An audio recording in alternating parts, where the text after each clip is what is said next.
+9. Je vais débrancher la couveuse et faire ce qu'on appelle le refroidissement que j'ai appris récemment, que je ne savais pas, ce qui explique peut-être pourquoi ça ne marchait pas. Là, je les ai mirés à J+8 sur les 10 œufs. Ils sont tous germés. Donc pour l'instant, c'est du 100%. On verra sur l'éclosion ce qui se passe. Donc je vous montre, je débranche et ensuite j'attends 10 minutes pour aujourd'hui.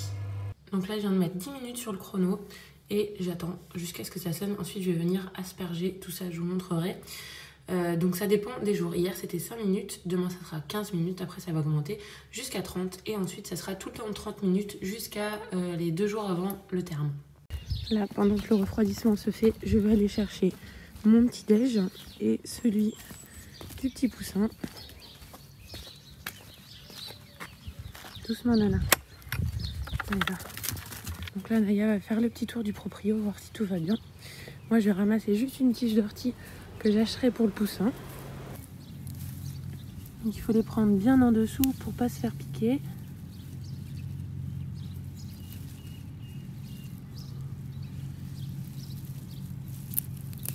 Voilà. Hop.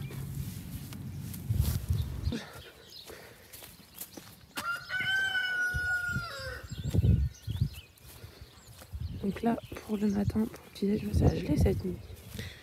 Je vais prendre un petit peu de thym citron parce que c'est le meilleur pour le petit déj. Vous voyez comme il est beau celui-là. J'en prends une toute petite poignée. Il s'étale vraiment bien et on en fait des boutures hyper facilement. Hop. Et alors là en ce moment elle est en train de ressortir. Elle est super belle, regardez-moi ça. La belle est partie ce matin faire la chape chez mon oncle, donc je suis toute seule. Il a déjà nourri les animaux, c'est dommage, je voulais vous montrer faire en gros la morning routine, mais c'est pas grave. Je vous montrerai quand même ce que je fais parce que lui en général il nourrit les animaux et moi je complète, soit je nettoie, soit voilà, il y a toujours des petites choses à faire, à compléter quoi. Donc là je vais aller infuser ça et couper l'ortie haché menu pour le petit poussin et ça va être bientôt l'heure de remettre la couveuse en marche.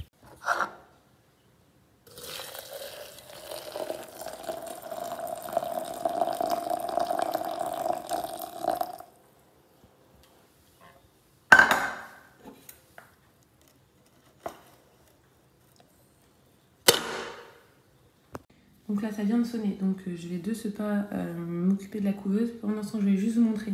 Là c'est en train d'infuser, donc en fait j'ai mis la mélisse et le thym citron là-dedans. Vous voyez, c'est un truc à piston, à la base c'est pour faire le café. Je m'en sers pour le café, pour les tisanes. Et ensuite vous pressez, comme ça il vous reste que le jus bien infusé. Comme sucrant j'utilise mon miel. Et donc je vais pas beaucoup déjeuner parce que à midi je vais chez ma tante manger. Et en général, c'est des gros mangeurs, donc voilà, si je veux avoir de la place, il faut que j'en fasse. Donc là, c'est juste des noisettes qu'on a ramassées en octobre, je crois, ou novembre, je sais plus. Vous voyez, elles sont quand même plus petites que celles du commerce, mais elles sont quand même très très bonnes. Et des petits pailles de chocolat, ça c'est pas du tout autonome, mais c'est ma petite gourmandise. J'aime vraiment trop le chocolat, donc j'en prends toujours quelques petits palets le matin, voilà, pour le réconfort. Bon, on va vite s'occuper de la couveuse. Donc là, il faut bien les asperger d'eau. Comme si en fait la canne elle était partie dans l'eau et qu'elle revenait les plus mouillées.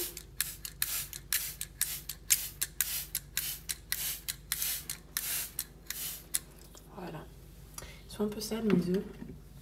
C'est dommage. Mais j'ai déjà eu des naissances sur des œufs sales. Hein. Donc je pense que ça change pas grand chose. J'aurais dû plus les brosser. Souvent ils disent qu'il ne faut pas mettre en incubation des œufs qui sont un peu sales. Alors moi personnellement j'ai pas eu de problème, ça m'est arrivé d'avoir quelques œufs sales. J'ai pas eu moins d'éclosion que sur ceux qui n'étaient pas sales. Hein. Donc voilà, donc là je vais remettre le capot et l'allumer.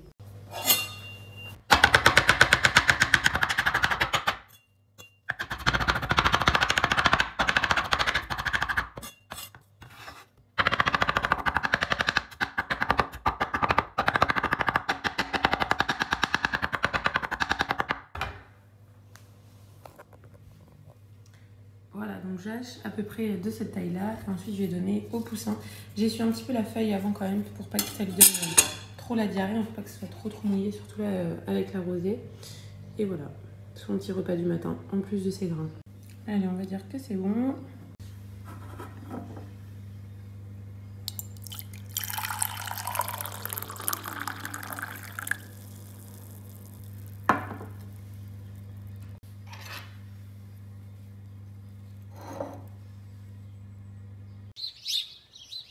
Et après, on est tranquille dehors. On va faire un petit peu froid ce matin. Mais comme il y a du soleil, c'est super agréable.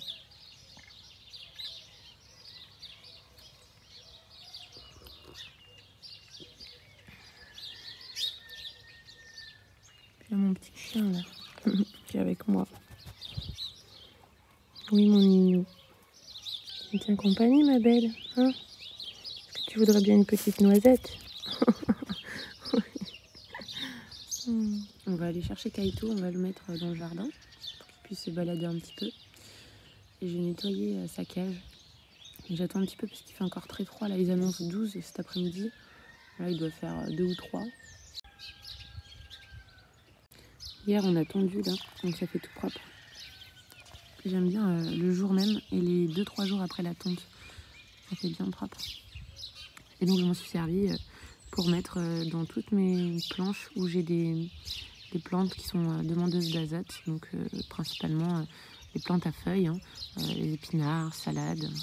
Et donc, j'ai mis cette tonte là-bas qui va me servir de paillage et d'engrais au final. On va chercher ton copain, Nounou? Hein? On va le chercher? On va chercher ton copain? Oui. Donc la nuit en ce moment, il dort ici dans le garage. Allez, viens mon coco. En ce moment, il est vraiment au taquet. Faut que je lui mette des femelles. Il pince pour s'accoupler. Et puis il nous suit partout, mais vraiment comme un petit chien. Bon, on va le mettre dehors. Doucement, Nana. Hein? Doucement.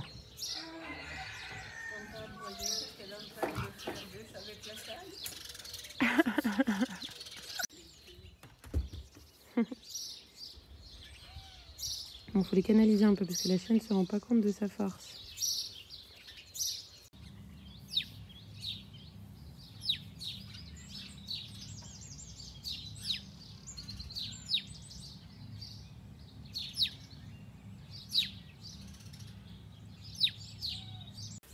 J'ai 2 ombres qui me suivent partout.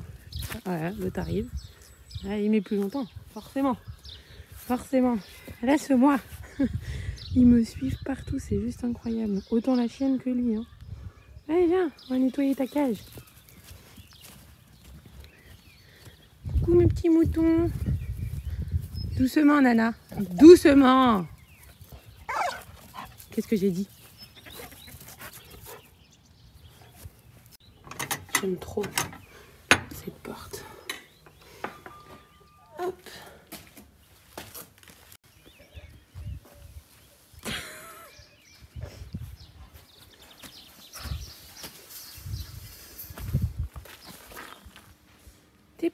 Dépêche-toi, t'es en retard. Oh, oh, oh.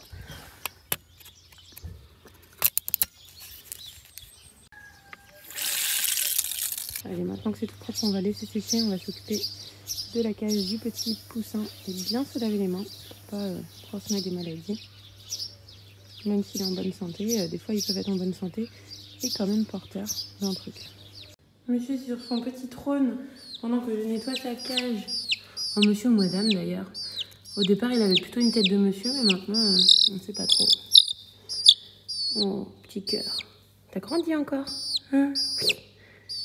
Allez, on va le remettre. Allez, hop. Oh, son petit endroit tout propre. Oh, oh, t'as vu, c'est tout propre. Et oui, c'est tout propre maintenant. Donc là, je fais à peu près tous les 3 jours. Le mercredi et le samedi ou dimanche. C'est vrai que je ne vous parle pas souvent des tâches qu'on fait à côté parce que je trouve que c'est pas intéressant pour vous. Mais là, vite fait, je vais vous montrer juste pour le principe. Déjà, on n'a pas beaucoup de choses. Donc le rangement, le nettoyage est vite fait. Quand on veut nettoyer les plans de travail, il n'y a pas grand-chose à déplacer. Là, je viens de déjeuner.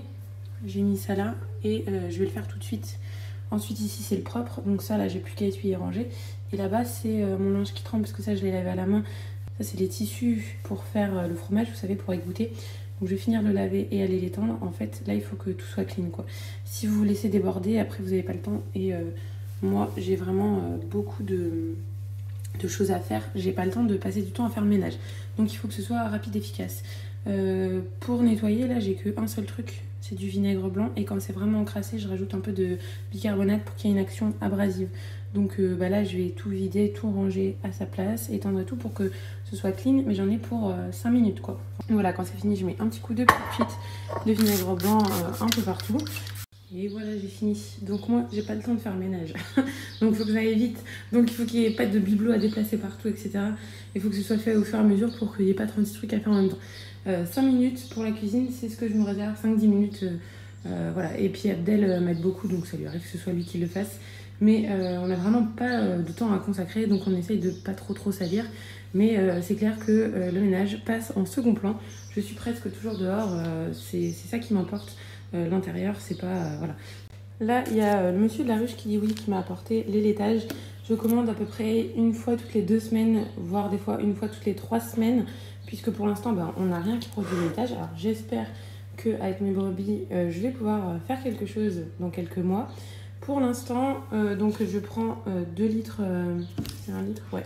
Je prends 2 litres de lait. C'est du lait qui est pasteurisé. Il n'est pas UHT, il est juste pasteurisé. Ça m'arrive de faire les yaourts avec, ou alors du lait si on a besoin pour les gâteaux. Ensuite, je prends 2 petits pots de crème fraîche comme ça. Et là, c'est des fromages. Donc, il n'y a que des fromages de chèvre en fait. Il n'y a rien d'autre. Donc, à chaque fois, je prends 3 petits fromages à l'échalote, un fromage au piment et une petite tome là-bas. Et ça, il faut que ça me tienne 2-3 semaines. C'est les seuls déchets, pratiquement, qu'on a finalement. C'est pratiquement les seuls déchets, les seuls trucs plastiques qu'on a. Donc c'est pour ça que j'aimerais quand même bien pouvoir faire autrement. Bon alors bien sûr tout ça c'est recyclable, hein, mais c'est quand même embêtant de produire un déchet, même si c'est recyclable, ça consomme encore de l'énergie pour le recycler, hein. C'est pas comme si vous en aviez pas produit du tout. Donc voilà, et en plus il habite juste à côté, donc il me le pose le samedi matin, gratuitement. Voilà, je trouve que ce système il est vraiment bien. Il y en a qui me disaient que la ruche kiwi c'était pas terrible, pas très bien pour les producteurs, etc. Bah écoutez, les producteurs qui participent ils sont contents. Le monsieur qui me les amène il prend aussi une petite pièce, il est content aussi. Et moi il me le pose à la maison. Donc je veux dire, il n'y a rien de plus pratique que ça quoi. Donc là on va passer aux poules. Là, la blanche, elle couve. Comment je le sais? Parce que hier soir, elle était déjà au nid et les poules pondent toujours à la même heure. Donc si elle était en train de pondre hier soir, elle n'est pas en train de pondre ce matin. Et deuxième chose, vous voyez que quand je touche celle-là, elle dit rien. Alors que quand je touche celle-ci, elle défend ses œufs. Donc là, ce que je vais faire avant de nettoyer, je vais chercher les œufs que je vais faire couver. Je vais en mettre 10 et je vais la mettre là-bas pour qu'elle soit tranquille et qu'elle puisse couver tranquillement. Parce que voilà, le problème, c'est que là, l'autre va venir... Oui. L'autre vient pondre en fait dessus, donc vous allez avoir des œufs de n'importe quelle date et c'est vraiment pas pratique. Donc là je vais lui mettre les œufs que je veux sous elle et puis elle va couver tranquille. Donc là j'ai mis 12 œufs, c'est des tout petits, c'est pour ça que j'en ai mis 12, sinon mettez-en plutôt 8. Hein. Il y a des petites poules comme ça. Donc là je vais lui manger à boire et je pense qu'elle va y aller. Si elle y va pas, bah, tant pis j'enlèverai, mais je pense qu'elle va y aller. Et j'ai vu que sur toutes les poules, il y en avait une qui avait la diarrhée, donc ça va contrecarrer mes plans. Parce qu'il faut que je sois prête pour 11 h si je vais manger chez ma tante, le temps que je me lave et tout. Là, il est 10 h. J'ai tout fini ce que j'avais à faire. Non, il faut que j'étanche le linge encore.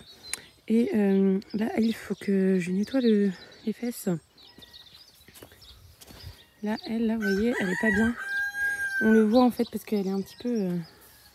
Vous voyez qu'elle est pas très vive et tout. Encore là, elle se redresse parce que je m'approche, mais sinon, elle a un peu le dos rond. Et derrière, vous voyez, là, il faut vraiment que je nettoie. Je sais pas ce qu'il y a là. Une grosse boule de... Elle a des problèmes, elle a l'oviducte. Donc, il faut vraiment que je regarde ça et que j'essaye de la soigner. Elle a des problèmes de base. Elle a une malformation dans l'oviducte. C'était une poule que j'avais récupérée. Elle a très peu pondu un tout petit peu au début. Après, elle a arrêté. Donc là, il faut que je nettoie et que je vois ce qu'elle a. Là, j'ai fait un mélange vinaigre de cidre, extrait de pépins de pamplemousse et miel. Le miel, c'est pour lui apporter un petit peu, on va dire, de peps et puis en plus, ça améliore le goût parce que bon, le vinaigre, c'est pas terrible. C'est du vinaigre de cidre, hein, celui que je vous ai montré en vidéo que j'avais fabriqué. Il n'y a que l'extrait de pépins de pamplemousse en fait qui n'est pas fait maison.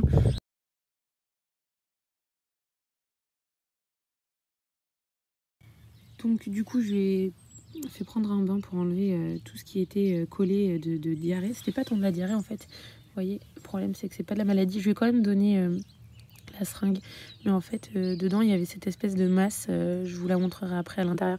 Je pense que c'est encore ces bouchons de fibrine. Et ça a dû commencer à lui faire une occlusion, je la trouve très lourde par rapport à son poids normal. Et au bout il y avait ça en fait que j'ai coupé, j'ai sectionné. J'ai coupé là, c'était complètement bouché et vous voyez que là ça commence à se nécroser. Donc je sais pas comment ça va se finir, à mon avis elle va mourir quoi. Mais j'ai quand même tenté le tout pour le tout de couper pour que les excréments puissent quand même sortir.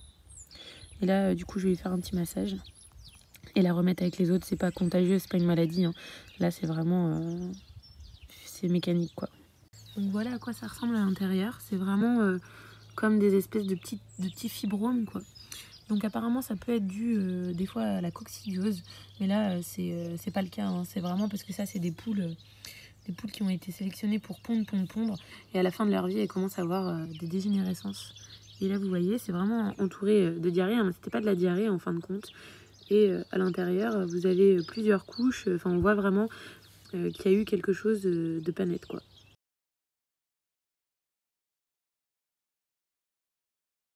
Là il est 11h10 et j'ai tout fini, que ce soit ménage, les lessives et les animaux. J'ai soigné la poule, donc comme vous avez vu, hein, il y a toujours des choses imprévues et qu'il faut qu'on gère dans l'immédiat, hein. Je pouvais pas laisser la poule avec ça aux fesses quoi. Et donc voilà, avant quand j'étais en appart c'était à peine l'heure où je me levais quoi, genre 11h, 11h30. Et pourtant, c'est pas pour autant que je me trouvais plus reposée ni plus heureuse. Au contraire, d'être actif et de faire plein de choses, c'est très satisfaisant.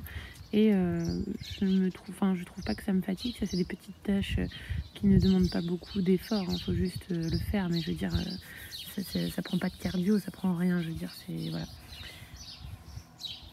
Donc, je vais vous laisser et je vous reprendrai peut-être cet après-midi. Bon, du coup, vous aurez qu'un vlog du matin, puisque on est rentré vers 3h et après on a commencé à monter les façades là, de la serre. On en a fait 3, il en reste une plus le toit, et puis ensuite on n'aura plus qu'à couler les pieds. Oh, le coucher de soleil il commence à être beau là. Ah Nana, doucement, tu vas faire peur au petit mout-mout.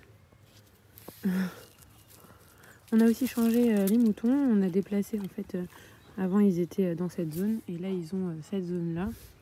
Là c'est juste pour tondre la pelouse et puis après j'espère qu'on aura fait tout le contour de la clôture là dans 2 semaines pour qu'ils puissent être en liberté. Et puis après je vais ouvrir là le truc de la clôture des poules pour que les poules aient aussi accès à tout ça, parce que pour l'instant pour pas qu'elles se barrent n'importe où, on leur a laissé que ça, et ça comme ça les filets on pourra tout virer parce que ça fait un peu bazar quoi.